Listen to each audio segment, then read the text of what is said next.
నిరపరాధులుగా ఉండాలి. నిరపరాధి. కొత్త నిబంధన గ్రంథంలో చూస్తూ ఉన్నప్పుడు కొన్ని విషయాలు మనకు కనబడుతున్నాయి.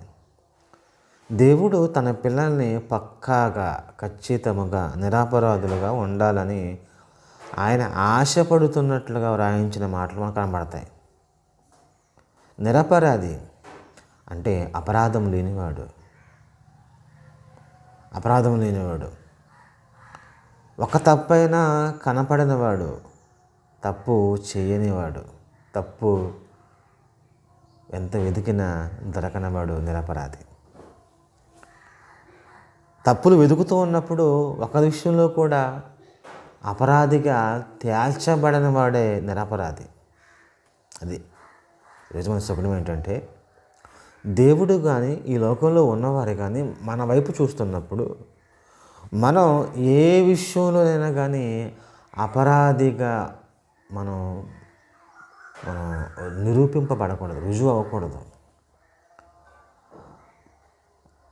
అంటే అపరాధము లేదు అని పక్కాగా రుజువు అవ్వటం అన్నమాట. నిరపరాధి. పాపం చేయలేదు, నేరం చేయలేదు, అన్యాయం చేయలేదు, అక్రమం చేయలేదు. యేసుక్రీస్తు గురించి కదా ఆ మాట కనబడుతుంది మనకి. నేరము చేయని పవిత్రుడు బైబిల్ కనబడుతుంది. అసలు ఎంత వెతికినా కానీ ఒక తప్పు కూడా కనపడదు. నిరపరాధి. ప్రతి విషయంలోనూ, ప్రతి చోట, ఎక్కడ వెతికినా కానీ తప్పులు కనపడకుండా ఉండేవాడు నిరపరాధి. క్రైస్తవుడు కూడా నిరపరాధిగా ఉండాలి. మనం వేలెత్తి వెతుకుతూ ఉంటున్నప్పుడు ఏమండి, మన దగ్గర ఒక తప్పు కూడా దొరక్కపోవటం అది గొప్ప సంగతి. అలా బ్రతకాలి.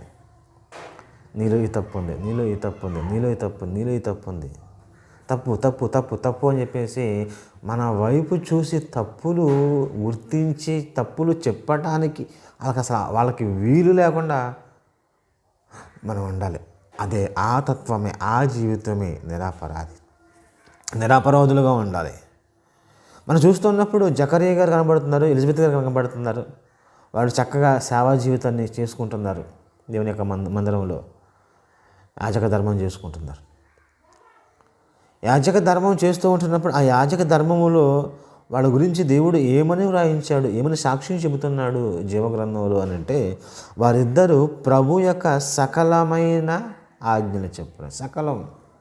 బైబిల్లో ఏ ఆజ్ఞలు అయితే వ్రాయబడ్డాయో ప్రతి ఆజ్ఞ విషయంలో